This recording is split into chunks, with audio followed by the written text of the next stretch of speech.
Shalom Bapak Ibu, apa kabarnya hari ini? Puji Tuhan baik ya, kalaupun gak baik ya gak apa-apa ya. Kita percaya Tuhan kita tetap baik.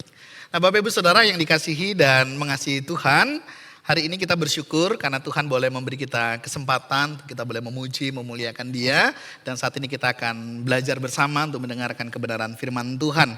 Saya mengajak Bapak Ibu Saudara untuk kita boleh membuka Alkitab kita akan belajar dari kitab Kolose, pasal yang keempat, ayat yang kedua hingga ayatnya yang keenam. Ya. Saya akan membacakan untuk kita semuanya. Bertekunlah dalam doa dan dalam pada itu berjaga-jagalah sambil mengucap syukur. Berdoa jugalah untuk kami supaya Allah membuka pintu untuk pemberitaan kami. Sehingga kami dapat berbicara tentang rahasia Kristus yang karenanya aku dipenjarakan. Dengan demikian aku dapat menyatakan sebagaimana seharusnya.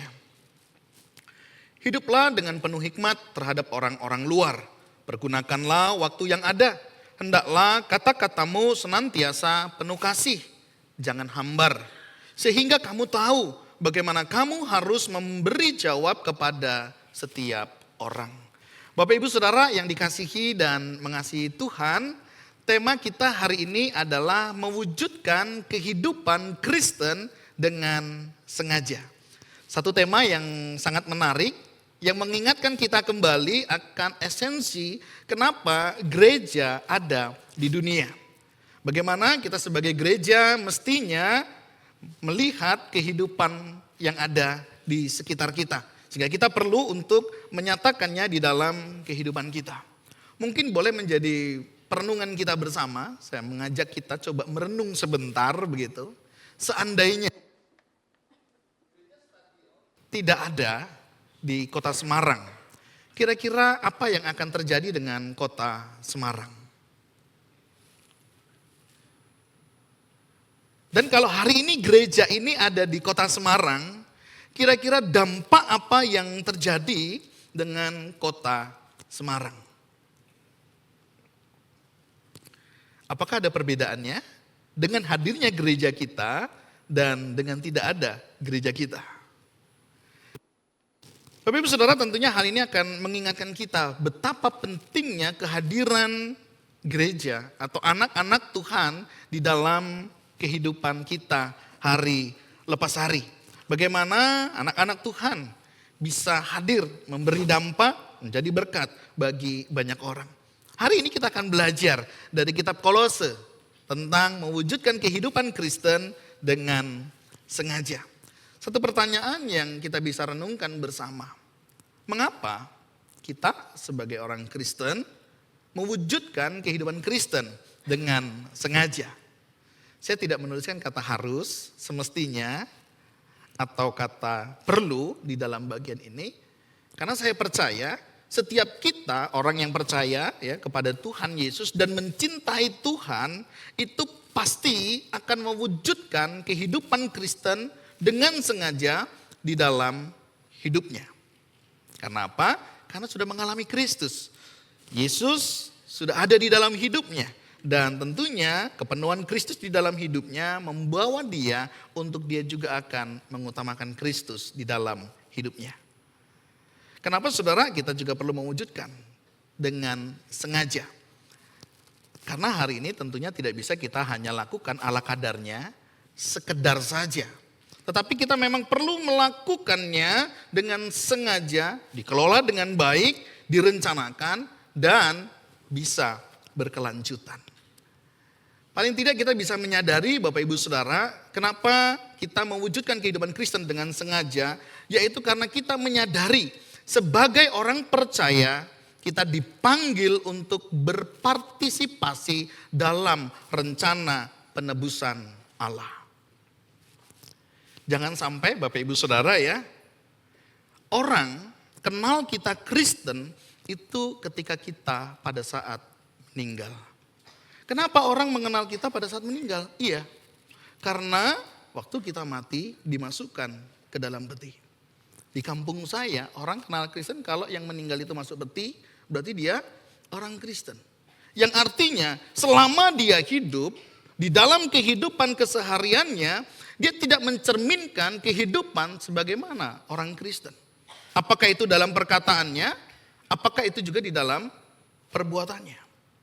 Ada banyak orang Kristen hanya fokus, yang penting hubunganku dengan Tuhan. Tidak salah saudara. Aktif dalam pelayanan juga tidak masalah. Tetapi keaktifan kita dalam pelayanan tidak berarti bahwa menunjukkan kehidupan kerohanian kita sudah selesai. Tidak. Karena berbicara tentang kehidupan kerohanian, berpartisipasi dalam rencana penebusan Allah, tidak hanya cukup kita dengan Allah saja.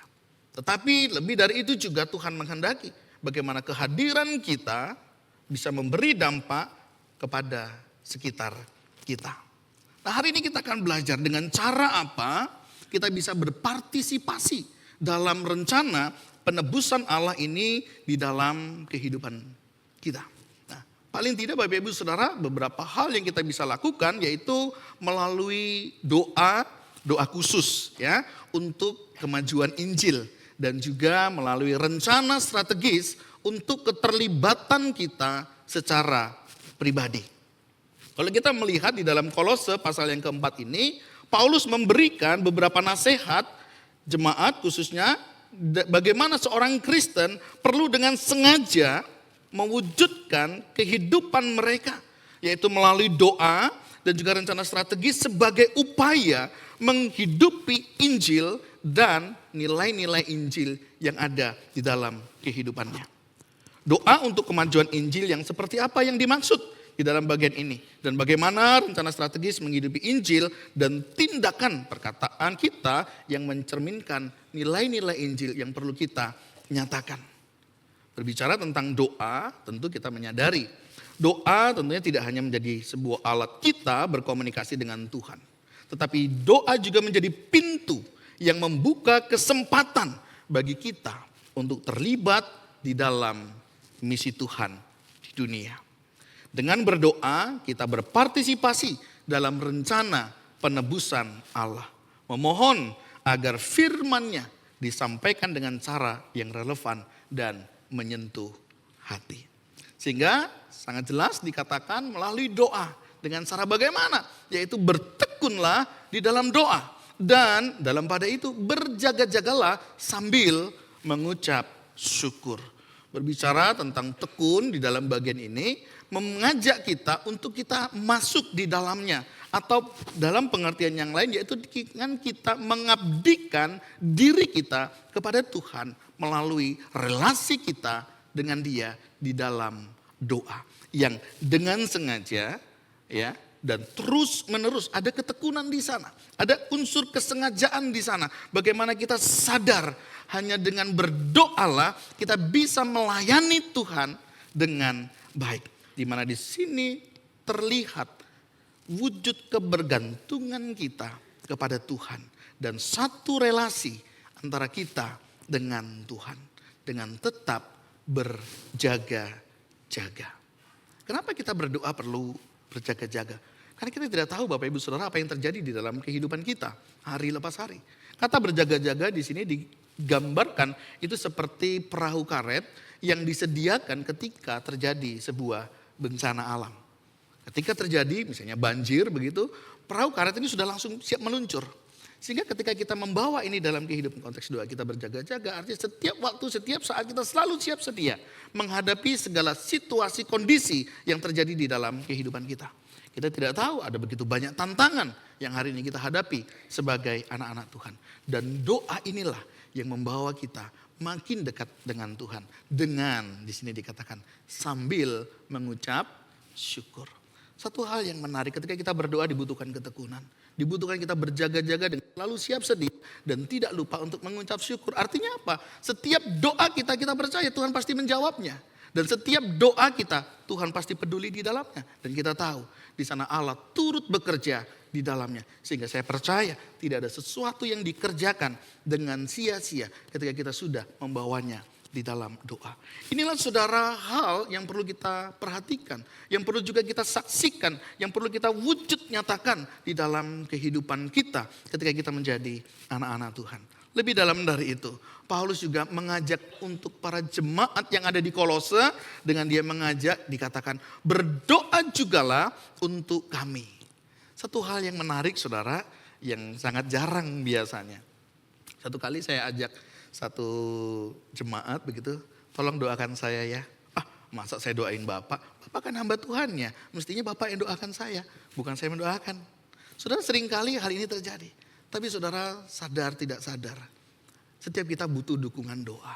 Hamba-hamba Tuhan, para misionaris, ya, para pemberita firman, para pelayan, itu butuh dukungan doa saudara. Sehingga tidak salah kalau Bapak Ibu Saudara mengambil bagian dengan khusus mendoakannya. Sebagaimana Paulus katakan, berdoa jugalah untuk kami. Paulus menyadari bahwa pelayanan yang dipercayakan, pelayanan yang dia emban saat itu bukan hal yang mudah.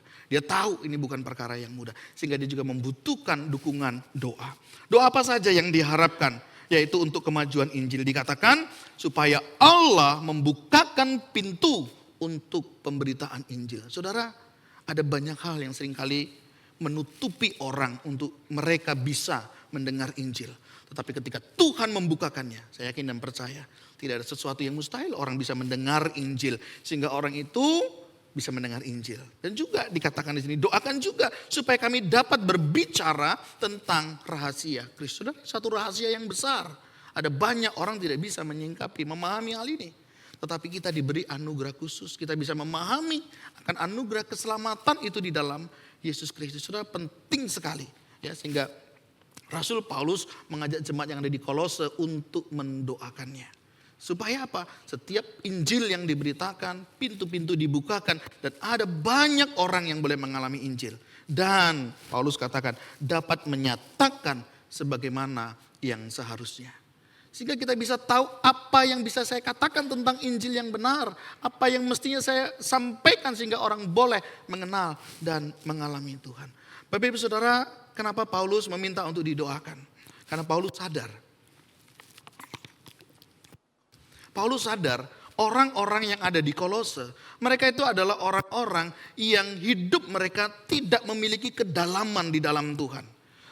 Tempat atau situasi kondisi Kolose adalah tempat yang begitu banyak orang, kota yang ramai, banyak orang lalu lalang di sana.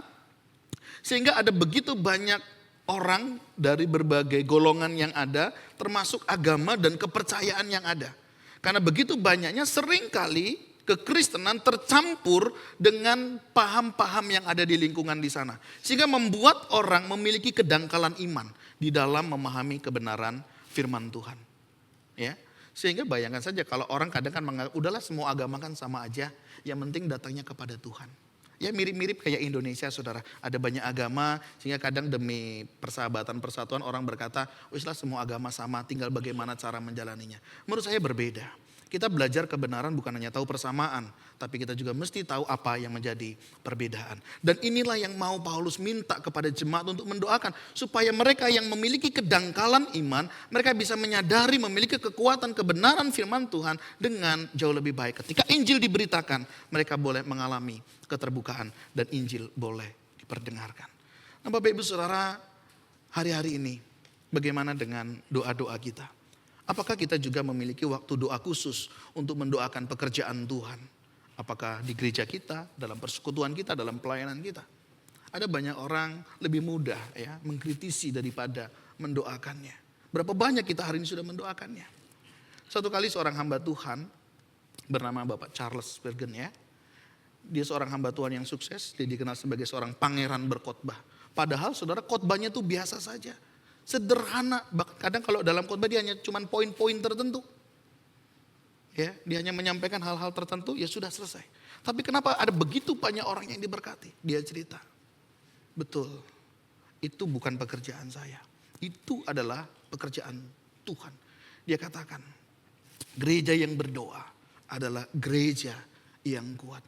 Dia ceritakan saudara, dalam setiap pelayanannya, ya, dia pelayanan di lantai 2 begitu, di bawah di lantai 1 ada begitu banyak orang yang berdoa ketika ibadah itu berlangsung. Ya, dia mengambil sebuah ilustrasi gambaran bagaimana kapal zaman dulu untuk bisa berlayar itu ada ketel uap di bagian bawah yang dimana orang memasukkan batu bara, bahan bakar untuk dibakar. Ada orang-orang yang bekerja di bawah sehingga kapal itu bisa berlayar dengan baik. Dan dia mengambil itu saudara, dan dia membawa menerapkannya dalam kehidupan jemaatnya, dan jemaatnya terus berdoa. Mujizat luar biasa Tuhan kerjakan. Ada begitu banyak pekerjaan pelayanan yang Tuhan kerjakan, sehingga ada banyak orang juga boleh mengalami Tuhan. Bagaimana dengan kehidupan gereja kita hari ini? Adakah kegerakan, kerinduan kita juga, rindu untuk ambil bagian di dalam pekerjaan Tuhan melalui doa? Doa itu sederhana saudara, tapi ada begitu banyak orang yang mengabaikannya dan tidak melakukannya. Ya kita bersyukur ya, di gereja kita hari ini sudah mulai pergerakan doa itu mulai lagi. Ya, kita galakkan lagi untuk kita boleh ambil bagian. Saudara, mari saudara ambil waktu. Banyak sekali saudara kalau bisa dukung di dalam doa-doa gereja kita. Saya di Pelamongan, saya juga belajar bersama dengan jemaat.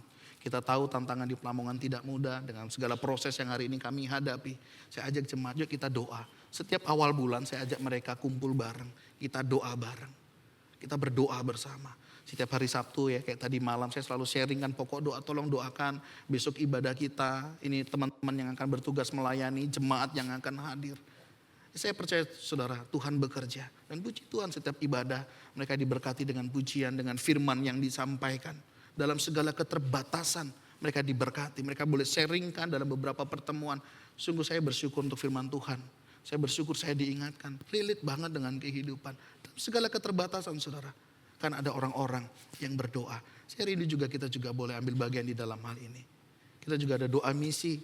Setiap Rabu ketiga Bapak Ibu Saudara boleh terlibat. Mendoakan pekerjaan misi yang juga Tuhan percayakan. Ada banyak utusan lintas budaya kita. Ada di Pulau Sumatera. Ada di Indonesia Timur. Saudara boleh ambil bagian, mendoakan dan mendukungnya. Supaya pekerjaan Tuhan kerja luar biasa.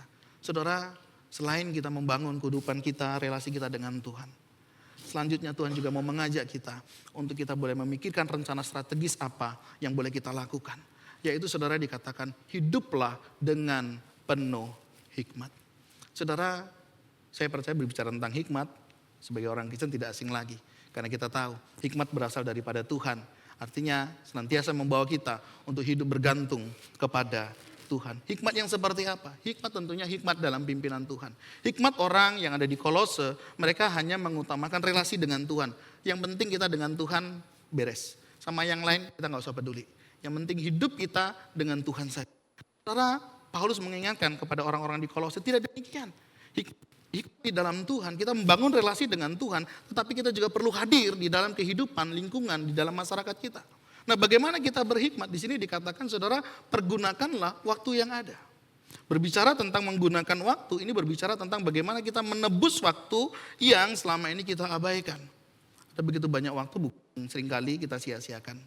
Tadi malam saya membaca status WhatsApp orang, ya, dia bilang, ya ampun, besok ternyata udah minggu ya. Nggak terasa kayaknya baru kemarin saya ke gereja. Saudara, hari-hari ini begitu cepat sekali.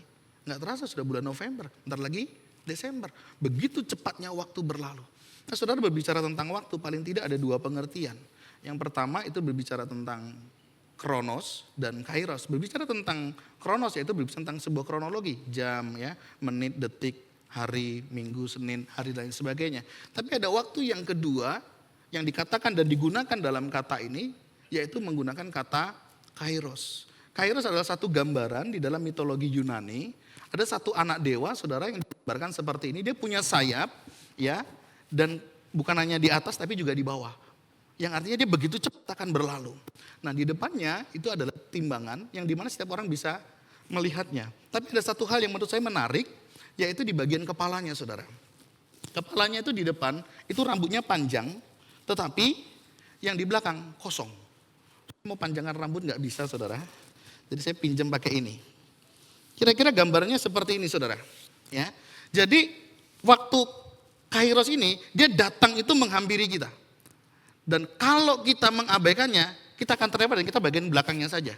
Oleh sebab itu waktu ini kita harus tangkap, saudara. Kita harus tebus, kita harus bayar. Walaupun dengan harga yang mahal seperti yang Yesus lakukan di dalam hidup kita. Supaya apa? Kita menangkap kesempatan ini. Kesempatan untuk apa? Kesempatan untuk memberitakan Injil. Saudara, hari-hari ini kita nggak tahu seberapa lama kita masih diberikan kesempatan untuk hidup. Kapan lalu ada kos-kosan dekat rumah itu, saudara. Saya tiap hari sudah saya hello sama dia, dia sudah memberikan respon. dalam hati saya, bentar lagi memberitakan Injil buat Bapak ini. Saya kaget saudara, satu kali hari Minggu selesai ibadah saya dapat kabar, Bapak ini sudah meninggal. Nyesel rasanya saudara, dia belum sempat dengar Injil saudara. Nah kadang kita diperjumpakan dengan situasi kondisi yang seperti tiba-tiba lewat saja. Apakah itu keluarga kita, itu saudara kita yang selalu selama ini bersama-sama, selama ini kita kemana-mana bergumul bersama, tapi sampai hari ini kita juga belum memberitakan Injil. Saudara, sayang sekali. Jangan sampai kita lewatkan kesempatan itu saudara. Beberapa hari yang lalu, adik saya datang dari Siantar, saya bersyukur, dia bilang, "Bang, saya lagi di kota Semarang." "Oke, kita jumpa," saya bilang. "Tapi saya bawa asisten bang." "Boleh," saya bilang, "kita ketemu." "Tapi asisten saya bukan orang percaya kita bang." "Gak apa-apa." "Bagus," saya bilang. Akhirnya ketemu saudara. Ngobrol-ngobrol, saya cerita. Saya pikir saya kapan lagi ketemu sama dia. Satu kesempatan, saya bilang, "Kita doa ya." Dia malu-malu saudara, "Gak apa-apa.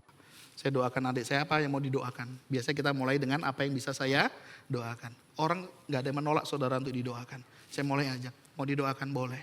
"Mau didoakan juga enggak?" Dia malu-malu. "Oh gak apa-apa. Saya berdoa di dalam nama Yesus. Yesus itu adalah Tuhan Juru Selamat. Setiap orang yang percaya kepadanya pasti mendapatkan anugerah keselamatan. Boleh saya doakan?" "Boleh." Saya doakan saudara. Puji Tuhan, Injil boleh saya beritakan. Nah saudara, sebegitu waktu singkat saudara dalam hidup kita. Apalagi dalam kehidupan kita hampir setiap hari berjumpa dengan banyak orang saudara. Kita memikirkan kapan lagi saya akan ketemu. Melalui pekerjaan kita bersyukur Tuhan memberkati pekerjaan kita. Ingat, pekerjaan kita bukanlah yang utama dalam hidup kita. Tuhan mempercayakan pekerjaan dalam hidup kita. Itu supaya kita memiliki kemampuan dan itu sebagai sarana untuk kita boleh melayani Tuhan. Ada banyak orang mengutamakan pekerjaan. Tapi ingat saudara, pekerjaan itu hanya sarana yang Tuhan pakai. Supaya saudara bisa dan boleh melayani Tuhan dengan lebih baik. Dengan pekerjaan yang Tuhan percayakan kepada kita. Oleh sebab itu mari kita pakai pekerjaan, relasi, keluarga untuk mengambil waktu yang singkat itu. Nah yang kedua, Bapak Ibu Saudara, selain kita berbicara tentang waktu yang harus kita tebus, kita juga di sini dikatakan hendaklah kata-katamu senantiasa penuh kasih. Berbicara tentang kata-kata yang penuh kasih, Bapak Ibu Saudara, kita sadar seringkali perkataan kita itu tidak penuh dengan kasih. Tidak penuh dengan rahmat daripada Tuhan. Padahal sangat jelas di bagian ini dikatakan kasih karunia. Kata itu semestinya ada di dalam diri kita. Nah, sebagai orang yang sudah mengalami kasih karunia dari Tuhan, mestinya ini mempengaruhi kehidupan kita. Bukan hanya pada saat kita mengelola waktu kita bersama dengan Tuhan, tetapi juga pada saat kita berkata-kata. Apa yang masuk itulah apa yang keluar. Sehingga saudara bisa mengidentifikasi orang-orang itu bagaimana cara dia berbicara, itu tergantung apa yang masuk. Kalau yang masuknya yang baik, saya yakin percaya. Yang keluar pasti juga baik. Nah demikian juga kita anak-anak Tuhan. Bukankah firman Tuhan yang setiap hari kita terima? Bukankah setiap hari firman Tuhan yang kita baca? Mestinya kebenaran firman Tuhan itulah yang juga akan keluar daripada mulut kita. Di sini dikatakan hendaklah kata-katamu senantiasa penuh kasih. Bagaimana kata-kata kita itu boleh menjadi berkat. Membawa orang mengalami kasih karunia dari Tuhan kepada kasih karunia. Beberapa kali saya berjumpa dengan orang, dia terhalang untuk mau percaya kepada Tuhan. Kenapa? Saya bilang. Saya kadang herannya lihat orang Kristen. Dia bisa puji Tuhan dengan baik. Kata-kata haleluya puji Tuhan. Tapi kalau sikap kata-katanya sama orang, seringkali menyakitkan hati. Saudara, ada banyak orang kadang ya, tidak memikirkan apa yang dikatakannya. Iya ya, kira-kira kata-kata saya itu memberkati atau tidak? Atau jangan-jangan kata-kata itu melukai. Seandainya kata-kata itu juga saya terima, apakah saya juga berterima dengan kata-kata yang saya ucapkan? Saudara, ini dengan orang lain, apalagi yang belum kenal Tuhan. Kalau seandainya perkataan kita tidak menjadi berkat, bagaimana orang itu bisa mendengar Injil? Sebelum Injil diterima, paling tidak kita juga harus bisa diterima lebih dulu. Bagaimana kehidupan kita sebagai anak-anak Tuhan hari ini? Sudahkah kata-kata kita, perkataan kita itu menjadi berkat? Saat orang lemah, kita bisa memberikan kekuatan. Di sisi yang kedua, saya lihat memang banyak orang Kristen juga mengalami berkat-berkat ketika ada orang-orang di sekitarnya yang menguatkan. Saya bersyukur kenal orang Kristen. Kenapa? Iya, saya selalu dikuatkan. Kata-katanya itu memberkati hidup saya. Saudara, kita bisa mengeluarkan kata berkat, tapi kita juga bisa berkata kepada yang lain. Tapi hari ini, Tuhan mau mengajak kita melalui kebenaran firman Tuhan. Mari kita berhikmat dalam menggunakan kata-kata kita. Apakah kata-kata kita hari ini sudah memberkati orang? Tentu bukan hanya menyenangkan orang kata-kata kita, tetapi boleh membawa orang mengenal Tuhan satu langkah lebih dekat. Bapak Ibu Saudara, bagaimana ketika kata-kata kita hambar? Firman Tuhan katakan, tambahkanlah garam. Berbicara tentang garam, saya belajar masak begitu ya, saya senang masak. Ternyata ada tekniknya. Tidak sembarang kita itu ngasih garam. Dan tidak sembarang suka-suka kita jumlahnya. Pada saat kita masak, ada waktu yang tepat kapan kita memberikan garam itu. Dengan ukuran yang tepat. Sehingga makanan itu bisa menjadi makanan yang enak. Demikian juga dengan kata-kata kita. Orang yang berhikmat tahu kapan dia berkata-kata. Dia juga tahu kapan dia harus berhenti dengan kata-katanya. Dan dia tahu mana kata-kata yang memberkati dan mana kata-kata yang tidak memberkati. Dan ini semestinya ada di dalam diri kita sebagai orang percaya. Supaya apa? Kemajuan Injil dinyatakan. Dan nilai-nilai Injil kita boleh tularkan di dalam kehidupan kita. Bagaimana dengan kehidupan kita hari ini Bapak Ibu Saudara? Mari saya mengajak untuk kita boleh tetap bertekun di dalam doa. Mungkin selama ini sudah berdoa, puji Tuhan. Tapi saya mau mengajak kita, mari kita lebih tekun lagi. Supaya kita boleh mengerti apa yang menjadi kehendak Tuhan. Apa sih kehendak Tuhan di dalam hidup kita. Untuk pekerjaan kita, untuk pelayanan yang hari ini Tuhan percayakan. Supaya Tuhan membukakan banyak tingkap langit, pintu surga. Untuk orang bisa melihat, oh di sana mereka boleh mengalami Tuhan. Ada banyak kesaksian Bapak Ibu Saudara. Orang boleh melihat bagaimana mereka pengalaman rohani dengan Tuhan. Dan itu mereka nyatakan dan hari ini mereka percaya kepada Tuhan. Ada ULB kita yang di Sumatera. Mereka sangat senang sekali dengan persekutuan doa misi kita. Setiap bulan kita undang, kita doa bersama, kita sharing bersama. Dan mereka diberkati. Ketika mereka menginjili orang, memberitakan Injil kepada orang. Mereka tahu Tuhan bekerja. Dan puji Tuhan, ada banyak di antara mereka yang sudah menyerahkan dirinya dan sudah dibaptis. Itu pekerjaan Tuhan. Terima kasih untuk seluruh jemaat yang dengan setia berdoa. Percaya doa saudara tidak pernah sia-sia. Dan hal yang kedua yang kita tidak boleh lupa. Mari kita hidup dengan hikmat. Menggunakan setiap waktu yang ada. Buat teman-teman yang hari ini baptis, CD. Bukan berarti ini hari ini selesai. Oh saya jadi orang Kristen sudah selesai. Tidak. Ini bukan akhir. Tapi ini baru satu langkah di dalam iman saudara. Ya, hari ini setelah ini perjuangan saudara lebih panjang lagi. Ya, pelajaran yang sudah saudara terima dalam kelas katekisasi. Ini menjadi modal. Dan Kristuslah yang menjadi model di dalam kehidupan kita. Untuk kita boleh melakukan untuk kemajuan Injil. Dan Injil boleh diberitakan. Setiap kita memang tidak dipanggil sebagai seorang pengkhotbah. Tapi setiap kita dipanggil untuk terus memberitakan Injil. Dan jangan lupa kata-kata kita tetap penuh dengan kasih. Buat seluruh kita Bapak Ibu Saudara, jemaat yang dikasihi Tuhan. Mari dalam kehidupan kita. Kesempatan kita tinggal dimanapun berada. Bekerja di bidang apapun. Tuhan juga mau pakai Bapak Ibu Saudara. Untuk Bapak Ibu Saudara dipakai untuk memberitakan Injil. Inilah pekerjaan yang hari ini Tuhan percayakan untuk kita. Bagaimana kita mau wujud nyatakan kehidupan kekristenan. Sehingga dunia tahu ada anak-anak Tuhan di sini. Mereka boleh mengenal Tuhan melalui kehidupan kita. Melalui perkataan kita. Melalui sikap hidup kita. Nah kiranya Tuhan menolong, memampukan setiap kita. Untuk kita boleh hidup seturut dengan kehendaknya. Dan setiap kita boleh mewujud nyatakan kehidupan Kristen di dalam kehidupan sehari lepas sehari.